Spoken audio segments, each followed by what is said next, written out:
Hello everybody. भाई ये कोई गार्डन टूर का वीडियो नहीं है, ये बहुत ही इम्पोर्टेंट टॉपिक यानी कि कंपेनियन गार्डनिंग, जिसका मतलब है आप किस चीज़ के साथ क्या लगा सकते हैं कि आपको उसका बेनिफिट भी बहुत ज़्यादा मिले, साथ में पर स्क्वायर फीट यील्ड भी आपका बढ़े और ढेर सारे फूलों से आपकी बगिया ज़रूर सजे।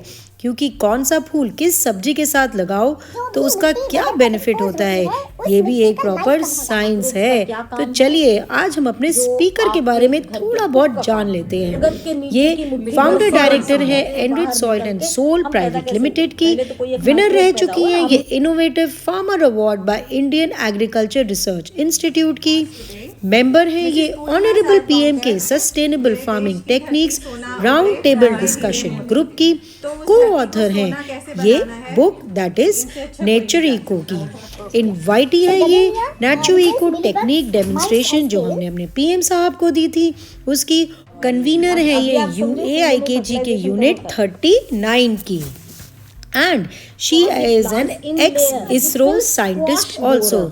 तो चलिए देर ना करते हुए लेक्चर को करते हैं शुरू। पर इससे पहले आप लाइक शेयर सब्सक्राइब और कमेंट कर लीजिए और अपनी कुर्सी की पेटी बांध लीजिए और चलिए इंडियन नॉलेज इंडियन विमेन से सुनते हैं और ढेर सारी अपनी बगिया में फूल और सब्जियां उगाते हैं।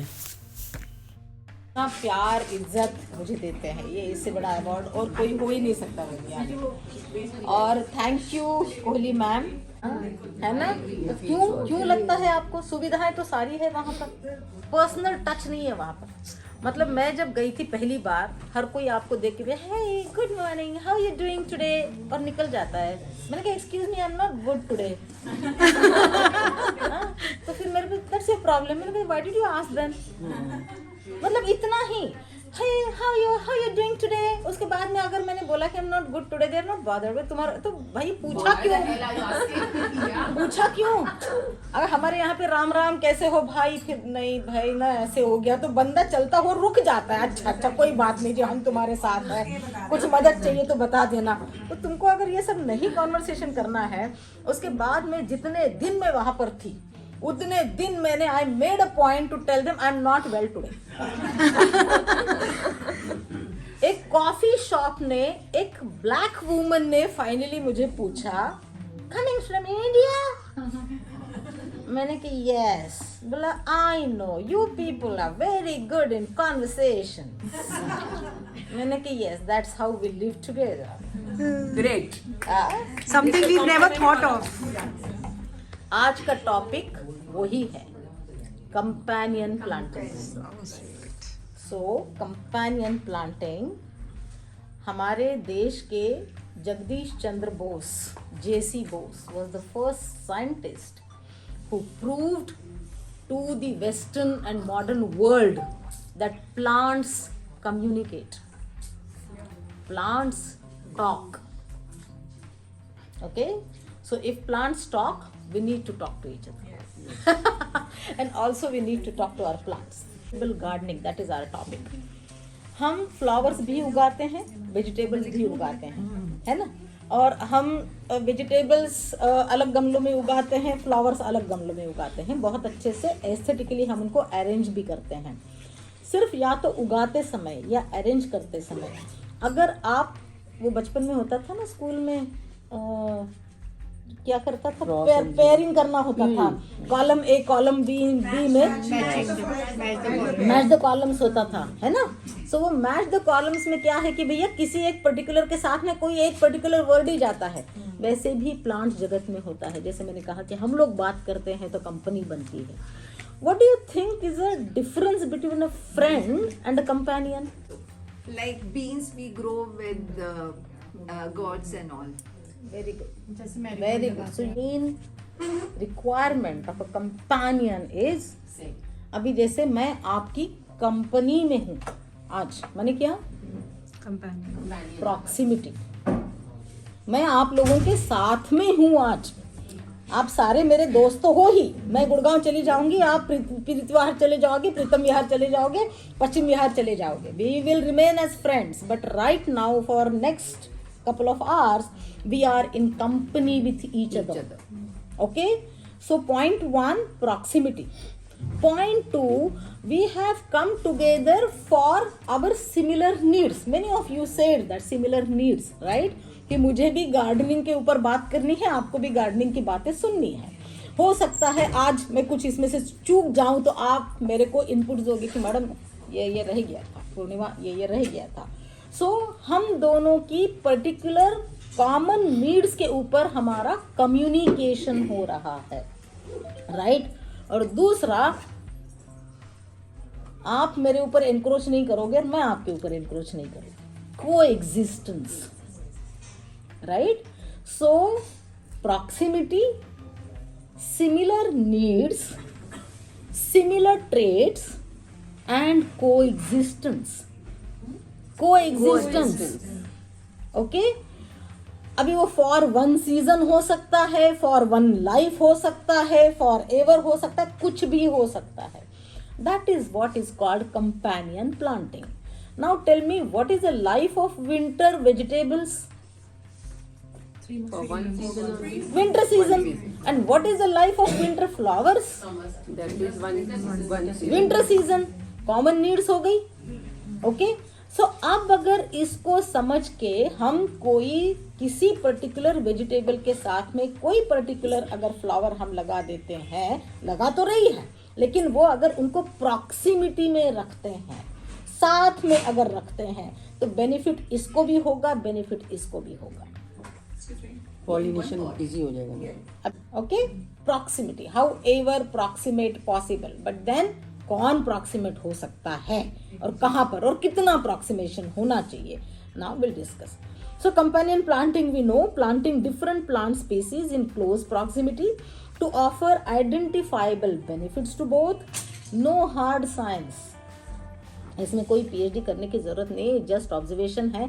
हमारा जो ट्रेडिशनल नॉलेज नीचे तक बह के आया है वो श्रुति और स्मृति से ही आया है. सुना, याद रखा, देखा, इसी से है. सो आप देखो कौन सा पौधा किसके पौधे के साथ में रहने से खुश हो. इंसेक्ट खुश रहे, कैसे समझेगा आपको भैया इंसेक्ट्स कम हो रहे हैं, वो भी अच्छा बढ़ रहा है. आपको पता है गुलाब के साथ में ऐसे कहते हैं कि अगर आप तुलसी वगैरह लगा दो तो गुलाब में खुशबू बढ़ जाती है ना, खुश होना. लेकिन वो आपको फिर गुलाब का लाइफ, आपको वो रुकना पड़ेगा. गुलाब का फूल, गुलाब की खुशबू लेने की आपको आदत भी होनी चाहिए, तब आपको ये पता चलेगा. Okay. So it is based on observations and tradition. What all benefits do they get from each other? So point 1 is biodiversity. What is biodiversity? Many things at the same place. जैसे फूल भी है और सब्जी भी है, तो biodiverse एक अपना ही एक इकोसिस्टम बनाना. एक शब्द में आपने बिल्कुल सही कहा था. इन वन प्लेस मेनी थिंग्स. एक भारत में डाइवर्सिटी. हम बहुत सारे अलग अलग कल्चर्स, अलग अलग स्टेट्स, अलग अलग भाषाएं, अलग अलग खाने के सिस्टम, अलग अलग ट्रेडिशंस हम रहते हैं. इसको कहते हैं biodiversity. Bio is life, right? What is opposite of biodiversity? देश का उदाहरण कश्मीर में है. कश्मीर में अपना फूड सिस्टम, अपना food system. My dear gardeners, apples. Agra की तरफ आप चले जाओ, आपको पता चल रहा है अभी कि आज जो हमारे फूड सिस्टम में प्रॉब्लम बताए जा रहे हैं वो क्यों है? Because it's not biodiverse. What is it? Monoculture. एक ही फसल उगाई जाए. Monoculture farming. मोनोकल्चर. सरसों चल रही है. आप गुड़गांव से थोड़ा यूपी बेल्ट को हिट करो, वो कोसीकला से लेके जो सरसों आपके साथ में चलेगी, किलोमीटर तक रास्ते के दोनों तरफ आपको सरसों दिखेगी. मध्य प्रदेश में आप चले जाओ, 1-1.5 महीने के बाद में ऐसा लगता है कि अगर ऊपर से आप देखोगे ना तो पता नहीं हजारों किलोमीटर तक आपको ऐसा दिखेगा लॉन ही लगा हुआ, इतना गेहूं. इवन महाराष्ट्र में गन्ना एक बार गन्ना किलोमीटर तक आपकी कार चलती रहेगी और सड़क के दोनों तरफ आपको वो एक ही चीज. क्या होता है उससे? एक ही टाइप की न्यूट्रिशन सॉइल में से निकलती है। अच्छा प्रभाव नहीं सॉइल में एक ही तरह के एक ही टाइप का crop in one place the soil deteriorates. हमारे घर में साग आता था ना, सरसों का साग, तो कहते थे कि ये गेहूं के खेत में लगा हुआ था। हाँ। तो इस वजह से इसकी मिठास ज्यादा मिठास ज्यादा है, है, हाँ। ये होता था। तो अब वो मेरे ख्याल वो कल्चर खत्म हो गया। गेहूं लगी है तो सिर्फ गेहूं लगी है, सरसों लगी है तो सिर्फ सरसों लगी हुई तो है। वो सिर्फ गेहूं और सरसों लगने से हमारे खाने में जहर कैसे आ गया? हम सपोज इसमें सारे पंजाबी बैठे हुए हैं, पंजाबियों का मेन खाना क्या है? सरसों। उदाहरण लेते हैं, सरसों का साग। अभी जो सरसों का साग, मक्की की रोटी, राइट? अभी हम एक ही जगह पे कंटिन्यूअसली अगर सिर्फ सरसों के साग और मक्की की रोटी रखेंगे तो क्या होगा? आज हम 40 हैं, आसपास के और 20 पंजाबी आ जाएंगे थोड़े समय के बाद, उसके बाद में और 20 पंजाबी आ जाएंगे, उसके बाद में और 200 पंजाबी आ जाएंगे। जहाँ पर फूड होता है वहाँ पर जीव आता है। गेहूं को खाने वाला कीड़ा एक बार गेहूं के खेत में घुस गया, पूरी नस्लें वहां पर वो पैदा करके चला जाता है, क्योंकि उसको पता है आगे 50 किलोमीटर तक मेरे पास गेहूं है, फिर वो वहां से निकलता ही नहीं। अब जैसे आप कह रहे हैं कि गेहूं के बीच में अगर मैंने सरसों उगा दिया, क्या होगा? उसके इंसेक्ट्स और इसकी वो ले लेगा। सरसों की स्मेल पसंद नहीं। अब आपने सरसों के साग के साथ में आपने एक सपोज सांभर रख दिया, हाँ, तो यू डोंट तो लाइक। क्या होगा? दोनों की स्मेल वो हो जाएगी। ऐसा आधे पंजाबी लोग कम हो जाएंगे। नहीं यार, उसके यहाँ पे बड़ा मिक्स खाना मिलता है। पता है आपको, वो सरसों के साग के साथ में ना सांभर भी रख जाते, कोई खाता है? कॉम्बिनेशन तो वहाँ कीड़े नहीं आएंगे। नहीं तो कीड़े इसीलिए नहीं आएंगे ना कि उनको पता है कि सो हमारी पसंद की चीज़ 0.1 डेटरेंट। जब मैंने सरसों लगा दी, बीच में मूली लगा दी, तो गेहूं को अफेक्ट करने वाले, मतलब उसको रुइन करना माने क्या भैया? मेरा खाना वो खाना है, रुइन करना है। वो भी जीव है, उसको भी खाना है। गेहूं के ऊपर कोई अपना नाम थोड़ी ना लिखवा के हम पैदा हुए हैं। गेहूं के ऊपर कई लोगों के नाम लिखे, लेकिन ऐसा है कि मैं उसको उगा रही हूँ, कोई और आके उसको खा जाए तो वो मेरा नुकसान कर रहा है। चलिए कोई बात नहीं, इसमें हम अपनी इकोनॉमी लेकर चल रहे हैं। तो वो कीड़ा कम आएगा अगर मैं बीच में उसके सरसों उगा दूंगी, अगर मैं बीच में उसके प्याज उगा दूंगी, अगर मैं गेहूं के बीच में अलसी उगा दूंगी, अगर मैं बीच में चना डाल दूंगी। सबसे पहले डेटरेंट होगा, आपको कीड़ों को मारने की जरूरत नहीं पड़ेगी, आधे कीड़े उसमें आएंगे ही नहीं। Right? This is benefit of companion planting 1। जैसे वो गेंदा भी लगा दो तो भी नहीं आते। ओके, नाउ दूसरा, जैसे आपने कहा, मैम ने कहा कि सरसों में मिठास बहुत अच्छी आ गई। सो क्या हुआ? गेहूं और सरसों में रूट जोन में एक दूसरे से बार्टर सिस्टम हुआ। तुम नहीं ले लो, मैं सरसों ने फास्फोरस गेहूं को दे दिया, तो गेहूं ने कोई एक शुगर उसको दे दिया, तो वो सरसों मीठी हो गई और गेहूं का दाना आपका स्ट्रांग हो गया। The second benefit is they benefit each other in their value. Companion planting जब आप करते हो, Point 1, natural deterrent of the pests, insects and diseases, and second is they benefit each other in its value. Okay? उसके बाद कई लोगों ने बोला attracting pollinators. Okay? अब ये बताइए, insects में भी वेजिटेरियन इंसेक्ट्स और नॉन वेजिटेरियन इंसेक्ट्स होते हैं। अब मेरे यहाँ पर एफिड्स आ गए।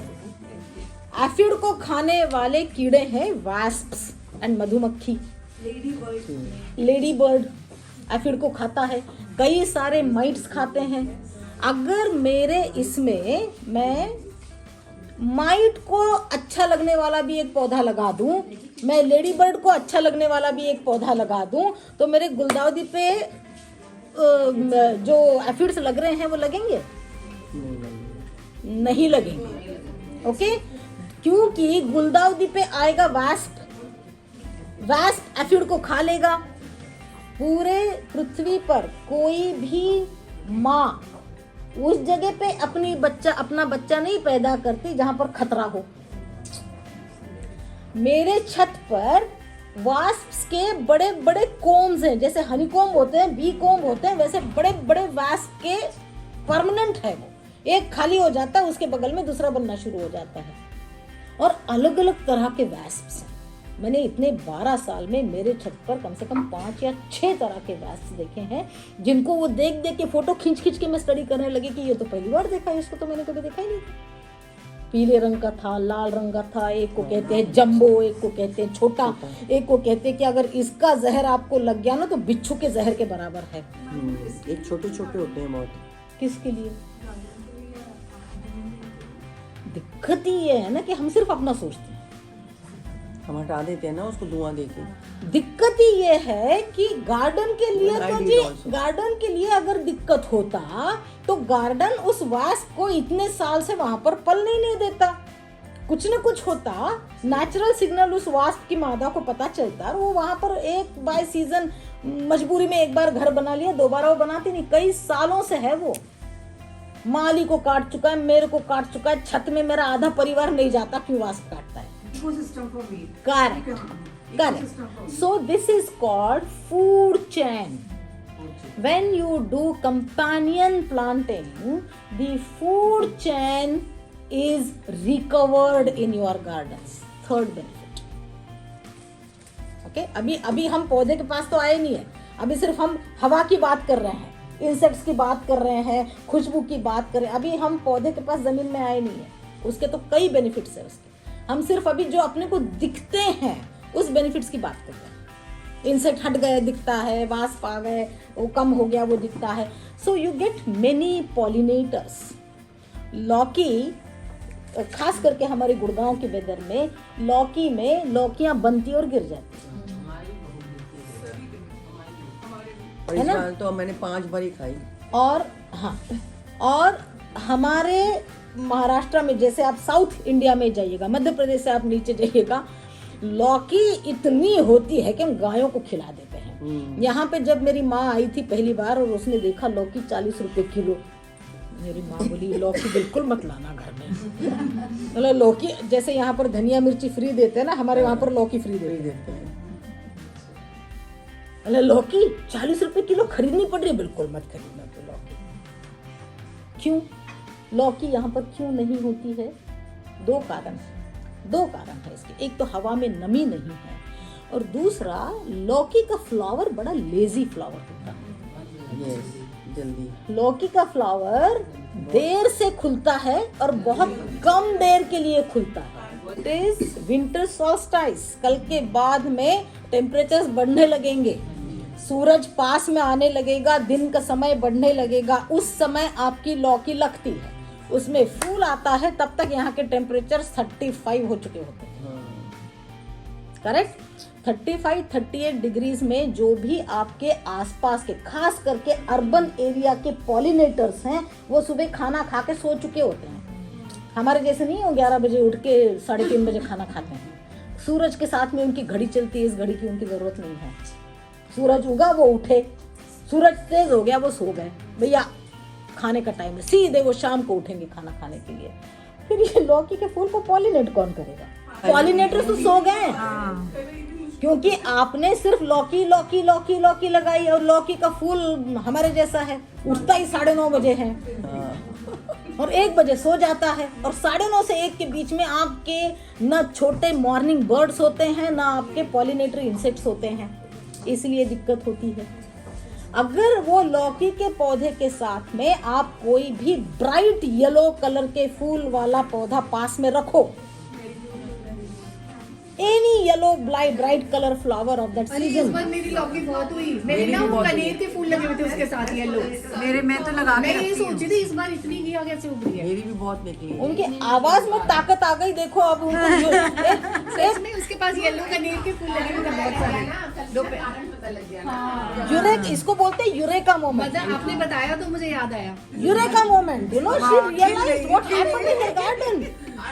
मैंने भी सोचा था, मैंने सनफ्लावर्स लगाए हैं ऊपर स्मॉल साइज के, तभी मेरी लौकी लगी, मुझे पता चला। मैंने घर में भी बनाए। हमारे पास आपका garden is the best teacher for you. जो बड़े पॉलिनेटर्स हैं जिनको धूप बहुत परेशान नहीं करती है और जो गुनगुनाते रहते हैं गुन गुन गुन, और थोड़े हमारे जैसे अर्बन लोगों के जैसे होते, थोड़ा लेट से उठते और 12 बजे ब्रेकफास्ट करते हैं, वो लोग तभी आएंगे जब आपके पास में येलो फ्लावर्स हो। अब वो येलो फ्लावर जब खाना खाने आएगा तो इंसान भी जब सब्जी लेने जाता है तो 2 काम, जूते भी रिपेयर करवा के आता है, दोस्त से भी मिल के आता है, छाता भी रिपेयर करवा के आता है। तो ये जब आएगा येलो फ्लावर पे खाना खाने के लिए तो बैठेगा आपके लौकी के फूल पे भी, आपकी लौकी पॉलिनेट हो जाएगी, फिर आपको हैंड पॉलिनेशन करने की जरूरत नहीं है। So this is another benefit of companion planting. अगर आपकी बेल बहुत अच्छी चल रही है, फूल बहुत अच्छे चल रहे हैं, छोटी छोटी लौकियां उसमें बन रही है लेकिन फल नहीं रही है, क्या फर्क है? करेले बनते हैं पर फलते नहीं, लौकी बनती है पर फलती नहीं, क्या फर्क है बनने में और फलने में? You're all are gardeners and we thankfully we all are women. So what's the difference? Pregnancy हुई मगर बच्चा बन नहीं पाया। जो लौकी और जो करेला आपको फूल के नीचे छोटा सा दिखता है, that just an embryo, that embryo needs sperm to fertilize and then become a fruit.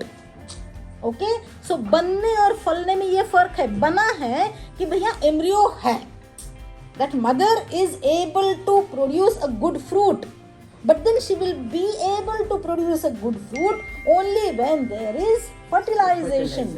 For fertilization you need pollinators, right? उस लेवल तक आया तो न्यूट्रिशन तो है ही उसमें जी। एम्ब्रियो आ गया है माने है बहुत अच्छी ताकतवर माँ है वो, she has the potential to produce, but she lacks pollinators and therefore the fertilization could not happen. One of the कारणस of not happening. Diversity, one benefit, attracting pollinators, repelling pests and insects, confusing pests and insects। इसका best example है, हाँ, जब आप नेस्ट्रिशियम लगाते हो और नेस्ट्रिशियम का येलो ऑरेंज, उसके पत्ते कभी आपने खाए हैं? मूली जैसे होते हैं, मूली के पत्ते के जैसे होते हैं। सो अगर आप मूली के साथ में नेस्ट्रिशियम लगाओगे तो मूली के ऊपर कीड़ा नहीं लगेगा, क्योंकि नेस्ट्रिशियम का पत्ता मूली से ज्यादा मीठा होता है। तो भैया आपके सामने एक क्या बोलते हैं उसको, गुलाब जामुन आपके सामने रखा है जिसमें एक आर्टिफिशियल स्वीटनर, क्या होता है वो जो डायबिटिक वाले जो गोली खाते हैं, शुगर फ्री वाला एक गुलाब जामुन रखा है और चीनी वाला एक गुलाब जामुन रखा है, आप कौन सा खाओगे? चीनी वाला है ना। तो वो इंसेक्ट भी तो जो मीठा है वो खाएगा, तो आपकी मूली बच जाएगी। आपको नेस्ट्रिशियम के पत्ते इतने नहीं खाने कि आप उसकी सब्जी बनाते हो। नेस्ट्रिशियम के पत्ते तो हो सकती है, अभी बताऊंगी, आऊंगी उसके ऊपर। Okay, so repelling paste insect, confusing paste and insects, providing ground cover. Ground cover is mulching. जैसे आपने गोभी का पौधा लगा दिया, गोभी को आप मिट्टी चढ़ाते जाते हो और उसके बाद में वो जो मिट्टी है वो मिट्टी बिल्कुल पूरे एटमॉस्फेयर को, पूरे वेदर को एक्सपोज्ड है। जो भी मिट्टी वेदर को एक्सपोज्ड होती है उस मिट्टी का लाइफ कम हो जाता है। मेरे मिट्टी के कई लेक्चर्स में मैं बताती हूँ, आपकी जो मिट्टी है वो हरदम मल्च्ड होनी चाहिए, कवर्ड होनी चाहिए। जब वो मल्च्ड और कवर्ड रहेगी तभी उसमें सारे माइक्रोब्स अच्छे से रहेंगे। माइक्रोब्स का क्या काम है? जो आपके घर के कुक का काम है। भाई दाल चावल तो है डब्बे में, लेकिन वो दाल चावल को आपके डाइजेस्टेबल फॉर्म में बना के आपको खिलाना, ये काम आपके कुक का है।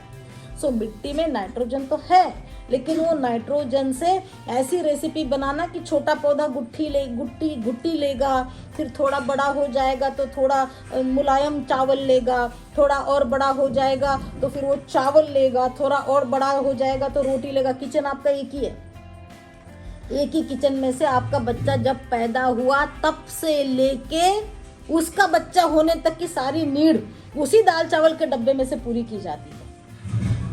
मिट्टी में भी जब माइक्रोब्स होते हैं तो मिट्टी is the pantry for the plant. उसको खाना बना के खिलाने वाले होते हैं माइक्रोब्स। ऑर्गेनिक फार्मिंग में हम धरती को माँ कहते हैं ना। आपकी माँ को आप कभी खुला रखते हो क्या? सोलराइजिंग पर्टिकुलर प्लांट्स के लिए बताती है आपको, हर प्लांट्स के लिए नहीं। Particularly when you grow food वो नहीं बताती आपको मिट्टी को सोलराइज करने के लिए। इन organic farming there is no solarization. Solarization is there if you have added chemicals to your soil. You need to solarize. Mulching, अगर आप डेड मैटर से मल्चिंग करते मतलब कवर करते हैं सॉइल को, उसको मल्चिंग कहते हैं। अगर आप उसी एरिया में और कुछ नीचे ग्राउंड कवर उगाते हो तब भी आपकी सॉइल अलाइव है, फंक्शनिंग है और सॉइल ढकी हुई है।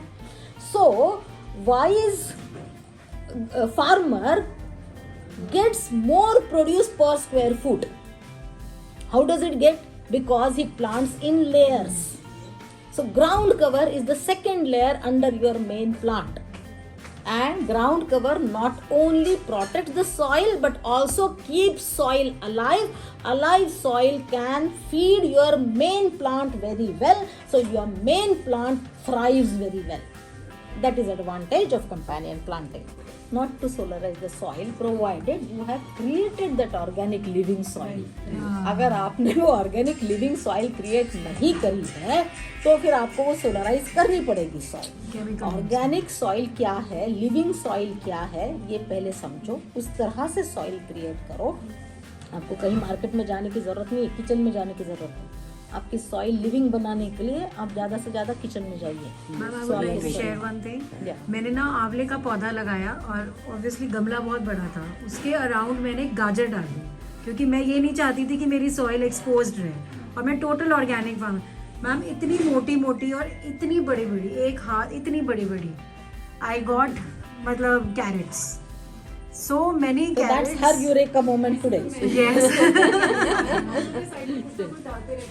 Aid to the soil. Companion planting जब आप करते हो तो आपकी सॉइल हरदम, आप लास्ट आप में से कोई जंगल में गया था घूमने के लिए, जबरदस्ती क्यों ना हो एक हाथ टूर आपने जंगल में लिया था।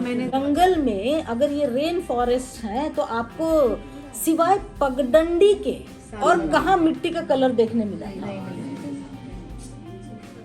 जंगल हजारों लाखों सालों से खुद को जिंदा रख रहा है ना, उसको कोई पानी देने जाता है ना, खाद देने जाता है ना, गुड़ाई करने जाता है, तो वो कैसे रहते हैं? अमेज़न के जंगल, उसका आज तक डेट पता नहीं कि वो शुरू कब हुआ था, अब वो कैसे रखते हैं? तो उसका एक कारण ये जो लेयर्ड प्लांटिंग खुद ही जंगल कर लेता है, मल्चिंग हुई होती है और सनलाइट को जमीन पे आने नहीं देता।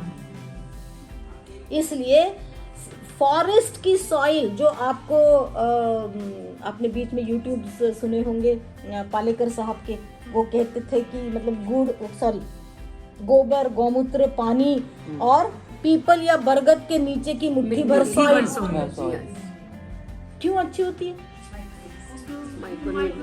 हमारे पुराणों में ये कहा गया है कि जब धरती पूरी डूब जाएगी और सारा लाइफ खत्म हो जाएगा, उसके बाद में अगर लाइफ कभी कहीं से शुरू होगा तो बरगद या पीपल के पेड़ के नीचे से शुरू होगा। What does that mean? That means this whole lot of science that the Western world is now researching. वहाँ पर सबसे ज्यादा बायोडाइवर्स फ्लोरा ऑफ माइक्रोब्स रहते हैं बरगद और पीपल के नीचे। सो कोई भी दुनिया सारी भले डूब जाए, इसकी जड़ से फिर से वो सारे माइक्रोब्स धीरे धीरे बाहर निकल के हम पैदा कैसे हुए? पहले तो कोई एक माइक्रोब पैदा हुआ ना, अमीबा पैदा हुआ ऐसा कहते हैं ना, फिर हम आए ना मल्टी सेल्यूलर, तो वो वहां से जो शुरू होगा वो बरगद या पीपल के नीचे से शुरू होगा। सो उसकी सॉइल कैसी होती है? बरगद या पीपल के नीचे की ठंडी होती है, शेडी होती है। भले बरगद के छाया के आप बाहर जाओ, पीली मिट्टी आपको दिख रही होगी, बरगद के पास आओ आपको वो मिट्टी ब्राउन दिखने लगती है। Good fertile soil is moist, good rich in organic matter, that's why it is brown and black, and it is biodiverse in microbial flora fauna, and it is cold, मतलब ठंडी, हॉट नहीं होगी वो। जो dust होगी बाहर निकलो गरम, और जहाँ गरम सॉइल है वहां पे घास भी नहीं उगती। है ना। तो हम तो गार्डनर्स हैं, हमको तो पौधे उगाने हैं, तो हमको सॉइल कैसी चाहिए, लिविंग चाहिए, ठंडी चाहिए, रिच इन न्यूट्रिशन माने ऑर्गेनिक मैटर चाहिए, और तब वो जाके माइक्रोबियल फ्लोरा फाउना उसमें आता है। Okay, now next. सो अभी ओके, अभी हम बिल्कुल उस लिस्ट पे आते हैं, which winter flowers are the best companion of winter vegetables. ये मैं जो करती हूँ उसके लिस्ट में से मैं 13 या 14 फ्लावर्स का लिख के लाई हूँ, जो मैं करती हूँ सालों से, और मैंने अपने गुरुओं से सीखा, कर कर के सीखा, मार खा के सीखा, डांट खा के भी सीखा, फेल होके भी सीखा, तो वो मैं लाई हूँ।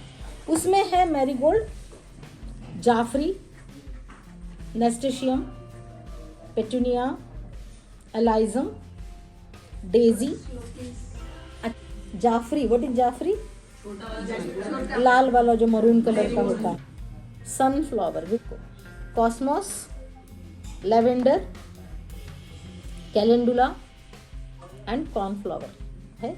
Also keeping water pond with water lily, वो मैंने लगाया है, उससे बड़ा होता है। इससे भी आपके पूरे गार्डन में जब आप गमलों में गार्डनिंग करते हो तो बीच में एक वाटर पॉन्ड, आपका वाटर बॉडी आपकी ज़रूर होनी चाहिए, उसमें वाटर लिलीज ज़रूर लगी हुई होनी चाहिए। उससे भी आपके वेजिटेबल गार्डन को बहुत फ़ायदा होता है। समर में अलग फ़ायदा होता है, विंटर में अलग फ़ायदा होता है। ब्यूटी ये है कि ये जितने फ्लावर्स मैंने आपको बोले हैं ना, ये सारे एडिबल फ्लावर्स हैं। सो आपके वेजिटेबल गार्डनिंग में ये सारे फ्लावर्स एडिबल फ्लावर्स हैं। सो मैं जो गार्डनिंग करती हूँ मैं इसको एडिबल गार्डनिंग बोलती हूँ, ठीक है ना। उसमें मेरे फ्लावर्स भी एडिबल हैं, जो मैं वेजिटेबल लगाती हूँ वो भी है, फ्रूट ट्रीज है, everything you know man can eat. Okay, marigold edible, how is marigold edible? देखो, कभी भी आप सोचो, इतना ब्यूटीफुल फूड सिस्टम है हमारा, the same thing is food, the same thing is medicine, and the same thing is poison also. What is the difference? Quantity of But you know, our body also needs little poisons. कहते हैं मात्रा, हर चीज मात्रा में जब रहती है तो वो बहुत सुंदर आती है। संगीत जब तक मात्रा में चल रहा होगा मधुर होता है, उसकी मात्रा बिगाड़ दो डिजे हो जाता है, डिजे। Eureka moments, I love you know such in person lectures का मजा ही ये आता है। Advantage of marigold is attract pollinators, then they attract predator insects. What are predator insects? The non-vegetarian insects which eat smaller insects. Okay, so wasp, ये जैसे मैंने बोला, बम्बल बी, wasp, बड़े spiders, ये सारे क्या है? These are all insect eating insects. So these are called predator eaters. Then bumblebees and wasps, for example, then keeps root feeding nematodes away. What is root feeding nematode?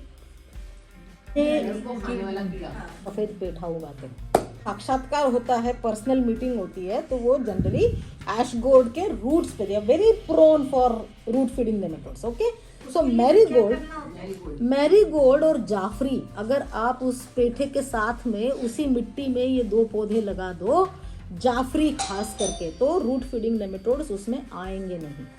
Okay, so marigold and जाफरी, they keep root feeding nematodes away. Then they also repel cabbage worms. Cabbage आपका बनने के बाद में उसके अंदर इल्ली दिखती है ना, those are called cabbage worms. If you plant जाफरी या marigold near your cabbage plant in the same soil, now proximity कितनी, आपके पेठे के भी सेम सॉइल में आपको लगाना है, और कैबेज के गमले में भी एक आपको जाफरी का पौधा अगर एक आप लगा के रख दो, तब ये जो सिस्टमिक इंसेक्ट्स हैं ये उसमें नहीं आएंगे। What is systemic insects? जो सिस्टम के थ्रू अंदर जाते हैं। ओके, देन जाफरी, सेकेंड, जाफरी is also edible because it is a गेंदा फैमिली। जाफरी को कम खाया जाता है क्योंकि उसमें जो एक पर्टिकुलर केमिकल होता है जो कलर वो इम्पार्ट करता है, that is suppose to be not like a food, that suppose to be like a medicine.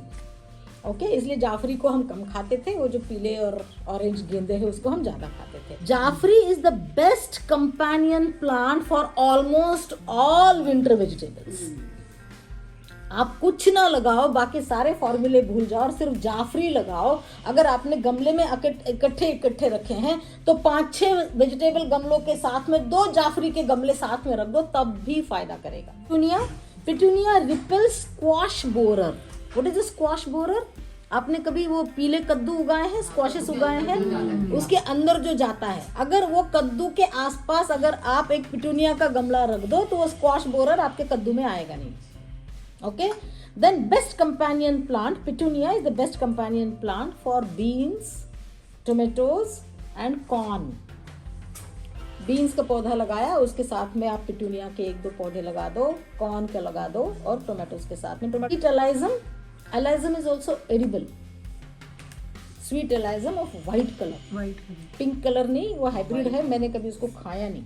कैसे देसी वाला जो व्हाइट कलर का, उसको कैसे प्रिजर्व करते हैं एलाइजम के फ्लावर्स को, और उससे क्या बनाते हैं? Again T, basically T. और उसको कैसे, और सैलड के ऊपर ड्रेसिंग करके भी बहुत अच्छा एक अरोमा आता है। उसको कैसे प्रिजर्व करते हैं? बिल्कुल जब वो अपनी जवानी पे हो फूल एलाइजम का, तब उसको तोड़िएगा, हल्के पानी से उसको धो के शेड ड्राई कीजिएगा एक धोती के ऊपर, सफ़ेद धोती के ऊपर, और उसके बाद में वो ड्राइड फ्लावर्स जो है एक शीशे की बोतल में भर के डीप फ्रीजर में रख दीजिएगा। मेरा सारा शेड ड्राइंग ऐसे ही चलता है ना। वो नींबू के फूल हो, वो चाहे रोजमेरी हो, बेसिल हो, कुछ भी हो, मैं सारा कुछ धो के शेड ड्राई करके, और मेरा पूरा डीप फ्रीजर भरा हुआ है। जिसको भी जो भी मूड के साथ में टी पीनी है वो मेरे फ्रीजर में से निकल जाती है। लेमन के फ्लावर्स भी, नींबू के फूल जो एक्सेस लग जाते, झड़ जाते, वो भी कलेक्ट करके रखते हैं। उसके नीचे कपड़ा बांधो। नींबू के फूलों में जब वो बिल्कुल बाहर आ जाती है और खुशबू आनी शुरू हो जाती है, तो उसके नीचे एक धोती बांधो, दुपट्टा बांधो, वो गिरेंगे, आपको नीचे से भी उठाने की जरूरत नहीं है। करना है जब उसमें खुशबू आई, जब उनके हार्मोन्स हाईएस्ट होते हैं, तभी वो पॉलिनेटर्स आते हैं। Now you know what is the communication, it need not be only verbal. आंखों में प्यार हो जाता है ना, आंखें बता देती है कि I am inviting you. That is the communication of plants. Okay, so sweet alyssum, when it is the flower is completely open and it's giving you that sweet fragrance, pluck them and store them. So sweet alyssum, it is a very good companion plant for chili. मिर्ची के इसमें sweet एलाइजम के बस बीज डाल दो जी, सुंदर भी दिखता है। ऊपर वो मिर्चियाँ लटक रही है और नीचे वो सफ़ेद ऐसे गमले के बाहर लटकता हुआ स्वीट एलाइजम बहुत सुंदर दिखता है। Then it is a good companion plant for vegetables susceptible to aphids and spider mites है। जहाँ पर भी एफिड्स, अभी इस सीजन में आपके कौन से प्लांट में, वेजिटेबल में एफिड लग रहे हैं? सेम, लोबिया, बीन्स, क्रिसैंथेमम इनवाइट करता है अपने यहाँ पर, उसको एक्यूमुलेट करता है, नेस्टिंग करवाता है और आसपास में टमाटर के साथ में सब पे फैलाता है। मिर्ची पे भी कभी कभार लग जाता है आजकल, है ना। इनके साथ में अगर आप नीचे उसी गमले में अगर आप एलाइजम लगाओगे तो एफिड्स आएंगे नहीं, डेटर हो जाएंगे। Okay, then best for broccoli, cabbage, brinjal, lettuce and Brussels sprout, इनके साथ में best company. Calendula is edible, calendula is very medicinal. Homeopathic medicine कोई लेता है यहाँ पर, उसमें कैलेंडुला की मेडिसिन मिलती है आपको। Yes, so calendula is also poisonous. Okay, मात्रा। लेकिन कैलेंडुला के फ्लावर के पेटल्स, वो जब बिल्कुल पूरे खिले हुए हो तब आप उसको निकाल के अपने सूप सैलड्स में डाल सकते हैं, उसको गार्निश कर सकते हो। बहुत अच्छा। Calendula oil is very cooling. आपके क्रीम्स वगैरह में भी तो यूज होता है कैलेंडुला, है ना। या so it repels nematodes, it repels tomato horn worms. What is horn worm? Tomato के ऊपर एक वास्प के जैसा दिखने वाला एक छोटा इंसेक्ट आता है, बहुत लंबी उसकी सूंड होती है। वो जब आपका टोमेटो जस्ट पकने पे आता है ना, तब उसके अंदर अंडा देता है। ओके, और जब आपका टमाटर पका हुआ होगा आपको पता ही नहीं चलेगा, और अंदर फिर उसकी आपको कीड़े ही दिखाई देंगे, या खराब होगा या काला होगा, बाहर से नहीं पता चलेगा। टमाटर के गमले में नीचे आप एलाइजम भी लगा सकते हो, पेटूनिया भी लगा सकते हो, गेंदा भी लगा सकते हो, जाफरी भी लगा सकते हो और कैलेंडुला भी लगा सकते हो। ओके, अब ये एक ही गमले में इतना सारा कैसे लगाओगे, तो कम से कम टमाटर के आसपास ये सारे लगाओ। Okay, then best for beans, tomato, calendula is the best companion plant. मतलब ऐसा है, जोड़ियाँ क्या बनी हुई है नेचर में वो बता रही हूँ। वैसे ही क्या कुछ थंब रूल्स है कंपेनियन प्लांटिंग के, क्या साथ में, वो एंड में आऊंगी मैं कि कैसे नहीं लगाना चाहिए। ये तो अच्छा अभी क्या लगाना चाहिए मैं बता रही हूँ, पर वो क्या जो लगाना चाहिए वो कैसे नहीं लगाना चाहिए, क्या साथ में जोड़ी नहीं बनानी चाहिए, वो मैं आपको बताऊंगी। Okay, so calendula repels nematodes, tomato hornworms and best companion for beans, tomato, broccoli, carrots, potato and pumpkin, calendula. Okay. So nasturtium again edible, उसके पत्ते भी edible होते हैं, उसके फूल भी edible होते हैं. It repels aphids, cabbage loopers, जो एक ऐसी गोल होने वाली एक इल्ली मिल जाती है आपको ना कैबेज के अंदर. Then carrot fly, potato beetle, cabbage worm, white flies and squash bug. नेस्ट्रेशियम, अकेले नेस्ट्रेशियम से. So, जैसे गेंदा है कि किसी भी विंटर फ्लावर के साथ में आप गेंदा लगा दो, किसी भी विंटर फ्लावर के आसपास आप नेस्ट्रेशियम जरूर लगा लेना. Okay, best companion plant for beans, pumpkins, cabbage, broccoli, radish, zucchini and also cauliflower. लिखना भूल गई हूँ मैं. Okay, then cornflour. कॉर्नफ्लावर जो नीले रंग का फूल आता है, so that's also edible.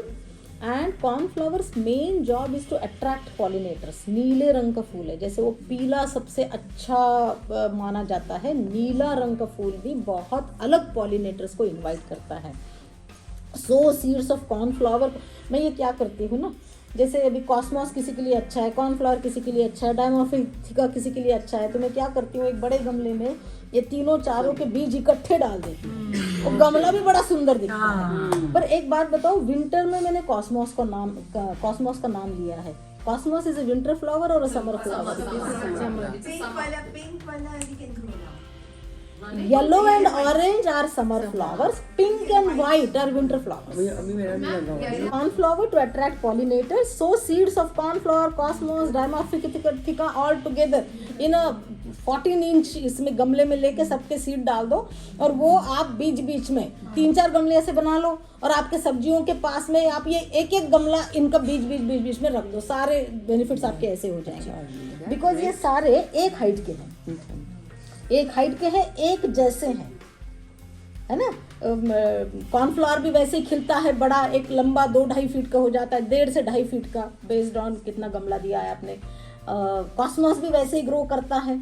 और डायमॉर्फिका, बीमार पुट्टी पता नहीं क्या बोलते हैं इसको, बीमार पुट्टी, हाँ, है ना, तो वो भी वैसे ही ग्रो करता है, बहुत सुंदर दिखता है. White, pink, blue, purplish, beautiful दिखता है वो bunch. So I never grow them separate, I all grow them together in one pot. Okay, then cosmos attracts predator insects like laceworms and parasitic wasp. मैंने बोला ना मेरे इसमें 3-4 wasp अलग अलग टाइप के दिखे, उसमें से एक है पैरासाइटिक वास्प. पैरासाइटिक वास्प ये दूसरे इंसेक्ट के ऊपर ही अपनी जिंदगी जीता है और एक बार उसको पकड़ ले तो उसको मार के ही मरता है, होस्ट को मार के. मगर दैट्स वेरी गुड फीडर, क्योंकि वो इंसेक्ट्स के ऊपर ही मिली बग्स जो हटते ही नहीं, किसी पॉइजन से मरते नहीं, ये पैरासाइटिक वास्प्स उसको खाते हैं. ओके, सो कॉस्मॉस अगर आप लगाएंगे तो आपका ये फूड चेन में पैरासाइटिक वास्प भी आ जाएगा. देन कॉस्मॉस का ऐसा है जी, पानी वानी लगता नहीं. डायमॉर्फिका, कॉर्नफ्लावर, कॉस्मॉस ये सारे ना ड्राउट टॉलरेंट प्लांट्स हैं, इनके गमले में आपको रोज पानी देने की जरूरत नहीं पड़ती है. Then best companion plant cosmos for celery and peas. Celery and peas. Okay, then we come to gazania. Gazania attracts ladybirds. Ladybirds are good aphid eaters, right? And soldier beetle, जो ब्राउन कलर का बड़ा hard सा cover होता है उनका, soldier beetle जो मिट्टी में बच्चे देता है और आपके पेड़ के ऊपर आके इंसेक्ट्स खाता है ना, soldier beetle. That is attracted most by gazania flower. So then it also repels mealybug. एक ही ये पौधा है गजेनिया जो मिलीबग को दूर भगाने का, दूर रखने का काम करता है। यस, गजेनिया, गजेनिया। ओके, गजेनिया आप अगर अपने गार्डन में खास करके आपके गुड़हल के आसपास, क्योंकि गुड़हल उसका होस्ट प्लांट है, तो गुड़हल के नीचे अगर आप इस सीजन में गजेनिया लगा दोगे, और थोड़ा पहले लगाइए, इस समय उसके फ्लावर्स आने चाहिए, क्योंकि ये समय है मिलीबग का सारा एफिड्स, मिलीबग इनका माइग्रेशन शुरू हो गया है। इस सीजन में अगर वो आसपास गजेनिया होगा तो मिलीबग थोड़ा कम आएगा आपके। सर्दी में शुरू होते हैं मिलीबग्स लगने, अभी विंटर में तो भाग जाते हैं, चेंजिंग वेदर में आते हैं, अब चेंजिंग वेदर में शुरू हो जाएंगे। कोई भी हो, चाहे समर हो चाहे विंटर हो, तब आपको दिखते हैं। अच्छा अच्छा, वो मादा आके बस गई है वहां पर। ओके। अब देखो आपके नींबू देखो और आपके गुड़हल के पौधे अभी घर जाके देखो। So gazania repels mealybugs, mites and scales, and it is the best companion plant for brinjal, भिंडी, टोमेटो। टोमेटो के लिए मैं कहा ना, काफी सारे winter flowers are good companion for tomato. Then comes to sunflower. मैंने आपको पूछा था कि विंटर में मैंने सनफ्लावर का नाम लिया है ना। सो विंटर में सनफ्लावर आता है, कौन सा आता है? वो जो छोटा गुच्छे वाला जो होता है ना, वो आता है, और वो आपका इसीलिए विंटर वेजिटेबल्स का कंपेनियन प्लांट। छोटा छोटा आता है, गुच्छे वाला आता है, छोटा बढ़ता है, बहुत बड़ा नहीं होता वो। सो इट अट्रैक्ट्स बर्ड्स। सनफ्लावर के सीड खाने के लिए पंछी आते हैं, और पंछी मतलब आपके मिलीबग को लेडी बीटल ने खा लिया। अब वो लेडी बीटल को कौन खाएगा? और जो इंडियन ब्लैबर्स होते हैं ना, सोल्जर बीटल के वर्म्स को आपको, अगर आपने आलू लगाए तो सोल्जर बीटल उसमें बहुत अंडे देता है, और फिर आपको वो ऐसे गोल गोल सफेद सफेद वर्म्स आपको उसमें दिखने लगते हैं। उसमें ये इंडियन ब्लैबर्स को आप इनवाइट कीजिए, आपको गुड़ाई करने की भी जरूरत नहीं, खा करके तो 7-8 की उसमें संख्या में आते हैं, और एक बार मिट्टी में चोंच डाल दी ना तो सारे वर्म्स को निकाल के खा जाते हैं। ओके, सो बर्ड्स, जैसे फूड चेन मैंने बोला, मिलीबग से, वो सॉरी एफिड से अगर हम शुरू कर रहे हैं, तो उनको खाने वाले बड़े इंसेक्ट्स, उनको खाने वाले बड़े इंसेक्ट्स, उसको खाने वाले बर्ड्स, ये अगर आपकी एयर में साइकिल मेंटेन रहेगी तो आपके यहाँ पर पॉलिनेटर्स की संख्या, मतलब पॉलिनेटर्स की विजिट्स और पेस्ट और इंसेक्ट्स की विजिट्स बैलेंस में रहेगी। आपको कुछ नहीं करना है, गार्डन में कुर्सी डाल के चाय पियो, और इसी के लिए हम गार्डन बनाते हैं। लेकिन फिर वो इंसेक्ट पेस्ट के पीछे अपना जी का जंजाल बना देते हैं, और हम खुद गार्डन को एंजॉय नहीं कर सकते। जब गेस्ट आता है तभी गार्डन सुंदर दिखता है। ये नहीं होना चाहिए। गार्डन आपने अपने लिए बनाया हुआ है। ओके, सो ये अगर आप नेचुरल अरेंजमेंट्स करोगे तो आप भी अपने गार्डन को एंजॉय कर पाओगे। Sunflower attracts birds, provide shelter for ants and aphids. Ants और एफिड्स, अगर आपने वो सनफ्लावर छोटा लगा दिया तो वो सारे एफिड जो है सनफ्लावर पे ज़्यादा जाना पसंद करेंगे, फिर आपके बाकी सारे बच जाएंगे। जैसे क्रिसैंथेमम एफिड्स को बहुत अच्छा लगता है, वैसे सनफ्लावर भी एफिड्स को बहुत अच्छा लगता है। सनफ्लावर आपको खाना नहीं है, उसको खाने दो, एफिड्स को खाने दो उसको। Okay, then alliums. Allium family is onion family. This is also very good companion plant for insect and pest management. Allium flower भी मिलता है एलियम, इसलिए वो आप अनियन लगाएं या एलियम के बल्ब्स ला के लगाएं, एक ही बात है, पर्पज आपका एक ही है। Great company for spinach, all brassicas. Brassicas माने ये आपके कैबेज, कॉलीफ्लावर, ब्रोकली, इनको ब्रासिका फैमिली कहते हैं। Okay, all brassicas. Then tomatoes, eggplant, strawberry. Strawberry के साथ में आप प्याज जरूर लगाइएगा, सेम उसमें लगाइएगा। लेकिन अगर आप स्ट्रॉबेरी छोटे 8 इंच में लगा रहे तो उसमें मत लगाइए, हैंगिंग बास्केट में लगाइए। अगर आपने जैसे एक बड़ा गमला लिया है, साइड में आपने स्ट्रॉबेरी लगाई है, तो बीच में आप 2 अनियन जरूर लगाइए। 2 लगा सकते हैं, फर्क देखना क्या होता है, फिर मेरे को बताना अगली बार। कह रहे थे कोई अनियन वाटर भी बड़ा अच्छा होता है स्ट्रॉबेरीज के आप लिए। अनियन लगाओ या अनियन वाटर दे दो, हाँ। उसमें स्वीटनेस बढ़ती है, स्वीटनेस उसमें स्ट्रॉबेरीज में स्वीटनेस बढ़ती है। ओके, या so peppers, eggplant, strawberries, potatoes, lettuce, parsley, dill, and only plant which can grow as a good company to roses. Otherwise roses को राजा बोलते हैं, वो प्रजा के साथ रहना पसंद नहीं करता, रोज अकेला लगता है। सिर्फ वो रोजेस के साथ में अगर आप प्याज लगा दो या लहसुन भी लगा दो, तब रोजेस के खुशबू में फर्क आता है। Okay, now कोरियोप्सिस।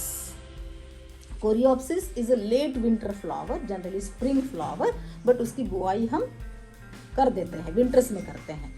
So it attracts predator insects. Again coreopsis बिल्कुल वाइल्ड, किसी ने ग्रो किया होगा कोरियोप्सिस, हाँ, छोटा छोटा कॉस्मोस की तरह आता है और एकदम बेड बनता है कोरियोप्सिस, येलो कलर का। अपने कंट्री में सिर्फ येलो मिलता है, अदरवाइज वो रेड पिंक हर कलर में आता है। So all wild flowers attract predator and big insects. Okay, so coreopsis also attracts predator insects. It is best for beans, eggplant, tomatoes and cucumbers. Coreopsis क्योंकि उसका flowering time बहुत लंबा चलता है, तो आपके ये विंटर फ्लावर खत्म होके जो कुकुम्बर आप लगाना शुरू करोगे उसके साथ जो कोरियोप्सिस के साथ में लगा दो, काफी फायदा होता है। Then how to plant, companion planting. मैंने कहा ना कि व्हाट नॉट टू डू। अगर आपने टमाटर लगाया और उसी के साथ में बेसिल लगाया एक ही गमले में, दोनों लड़ेंगे, रिसोर्सेस के लिए लड़ेंगे। अच्छी कंपनी तो रहेगा, लेकिन वो टमाटर भी पूरी तरह से खिलेगा नहीं और बेसिल भी पूरी तरह से खिलेगा नहीं। क्यों? क्योंकि दोनों का रूट डेप्थ एक ही है। सो आपको कंपेनियन प्लांट्स करते समय ये ध्यान रखना है कि उनकी ग्रोथ हाइट, ऊपर की भी हाइट बिल्कुल अलग हो और रूट की भी हाइट बहुत अलग हो। जैसे एलाइजम मैंने बोला, एलाइजम 3 से 4 इंच की डेप्थ होगी। टमाटर की जो रूट डेप्थ होगी 9 इंच, 10 इंच, 12 इंच, जितने बड़े गमले में आप लगा दो उसके नीचे उतने चले जाएंगे। सो जो ऊपर के 4 इंच का खाना है एलाइजम खा लेगा, आपका गजेनिया खा लेगा, 6 इंच का खाना गेंदा खा लेगा। और जितना डीप गमला रखोगे उतने आप थोड़े हाइट मैनेज कर सकते हो, जितना शैलो गमला रखोगे उतने छोटे हाइट का ही कंपेनियन प्लांट लगाना। 12 इंच का लगा रहे हो, एलाइजम टाइप और गजेनिया टाइप प्लांट्स लगाओ। अगर आपको गेंदा उसी गमले में लगाना है तो 16 इंच 18 इंच का गमला ले लो।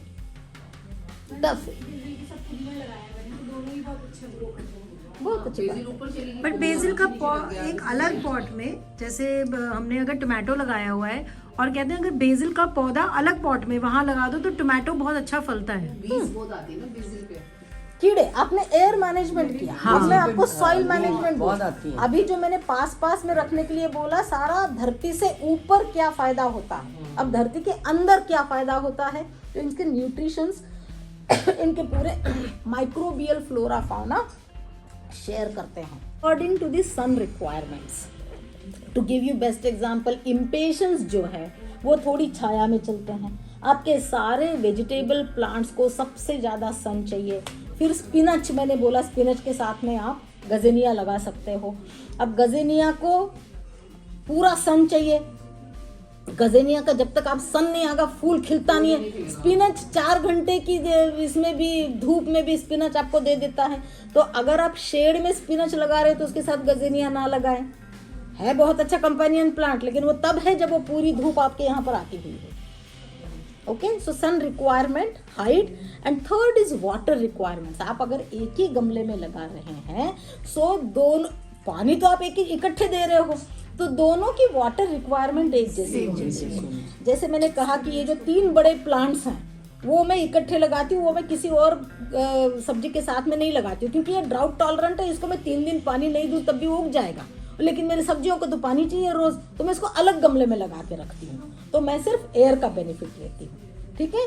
Garlic, it repels aphids, snails and caterpillars. जमीन के जो क्रीपर क्रॉलर्स हैं, वो अनियन उतना अच्छा रिपेल नहीं करता जितना गार्लिक करता है। Garlic is very strong. Okay, do not plant, बिल्कुल मेरे अनुभव से एक ही जो मैंने थंब रूल निकाला है, प्याज with peas, beans, sage and garlic. प्याज को कभी भी पीज, बीन्स, सेज और लहसुन के साथ में एक साथ में ना लगाएं। किसी को नहीं खिलने देता, ना खुद खिलता है ना किसी और को खिलने देता, ये चाहो। बस ये एक मेरा अनुभव है। हल्दी आप अलग से गमले में लगाइएगा और फिर वो हल्दी का पौधा आप मतलब एयर का बेनिफिट लीजिएगा। क्यों? हल्दी is a long term plant. हाँ, खुशबू, उसको 9-10 महीने लग जाते हैं लगा के हार्वेस्ट होने तक, और आपकी सब्जियां तो विंटर में आप 90 डेज 40 डेज 45 ना हार्वेस्ट करिए हल्दी निकली थोड़ी सी फिर ग्रो बैग में, बट उसके अंदर अभी दोबारा जो लगाना तो आई वोंट पुट हल्दी, कुछ और लगा दूं। उसी ग्रो बैग में। देखो जी, crop rotation is very important in organic farming, है ना। जिस गमले में एक बार आपने एक पौधा लगाया, दोबारा उस गमले में वही पौधा आप ना लगाएं, उससे सबसे ज्यादा पेस्ट और डिसीजेस आते हैं, है ना। एक थंब रूल सिखाया गया था मेरे को, NPK। जो पौधा जनरली जमीन के ऊपर वेजिटेटिव ग्रोथ बहुत अच्छा लेता है, वो जमीन से नाइट्रोजन बहुत निकाल के लेकर जाता है। जो पौधा जमीन के साथ साथ क्रीप करता है, there is a difference between creeper and climber, right. जो क्रीप करता है, कद्दू हो गया, पेठा हो गया, लौकी हो गया, ये सब जमीन से फास्फोरस ज्यादा लेकर चले जाते हैं। जो जमीन के नीचे चले जाते हैं, मूली हो गया, गाजर हो गया, ये जमीन से पोटैश की मात्रा सबसे ज्यादा लेते हैं। तो एक बार अगर आपने गमले में N वाला पौधा लगाया, दूसरी बार वो निकालने के बाद में P या K वाला पौधा लगाओ, फिर N वाला N उसमें है ही नहीं, वो पहला वाला पौधा आपका लेकर गया, अनलेस आपने उसको ग्रीन मैन्योरिंग किया। सो एक थंब रूल कंपेनियन प्लांटिंग का ये भी है कि आपका अगर कोई भी प्लांट मर जा रहा है तो वहां से उखाड़ो नहीं, उसको वहीं गमले में गुड़ाई कर दो, तो वो एनरिच कर देता है सॉइल को। Any if you have any. अब इतने नॉलेजेबल लेक्चर के बाद तो वोट ऑफ थैंक्स तो बनता ही है। थैंक यू पूर्णिमा जी, आपने अपनी इतनी ज़्यादा वर्सटाइल नॉलेज हमारे साथ शेयर करी, और हमारे कन्वीनर्स मिसेस प्रवीण कोहली, मिसेस पारुल सचदेवा और पदम सिंह जी, जो इतनी बढ़िया बढ़िया मीटिंग्स हमारे लिए होस्ट करते हैं, और स्वीटी मैगन हमारी होस्ट। माय गॉड, इन्होंने तो फूलों की बगिया पहले ही सजाई हुई है, और देख सकते हैं कितने सारे भंवरे मंडरा रहे हैं। तो राज तो खुल ही गया ना। अगर आपको ढेर सारे पॉलिनेटर्स चाहिए अपनी भी बगिया में, तो आप भी लगाइए फूल अकॉर्डिंग टू पूर्णिमा जीज नॉलेज। और ये देखिए, हमारे यूनिट के मेंबर्स धीरे धीरे इंजॉय करने में बिगड़ते ही जा रहे हैं। अगर आप भी पॉलिनेटर्स को अट्रैक्ट करने के लिए और इंसेक्ट्स को दूर भगाने के लिए अपने गार्डन में कुछ स्पेशल करते हैं, तो मेरे साथ शेयर करना बिल्कुल ना भूलिएगा। तब तक ये वाला वीडियो अपने गार्डनर फ्रेंड्स और फैमिली के साथ शेयर करिए। आई एम अ गार्डनर, दिल से गार्डनर, जिसको शायद गार्डनिंग नहीं आती थी, बट किचन गार्डन में गार्डनिंग सीखते सीखते काफ़ी प्रो हो गई हूँ। तो दिल से गार्डनर आप सबके साथ ढेर सारी नॉलेज लाता है ट्रू गार्डनर्स की। तो आई होप आपको ये चैनल अच्छा लगता है, तो लाइक शेयर सब्सक्राइब और कमेंट ज़रूर करिए। Till then, thanks for watching.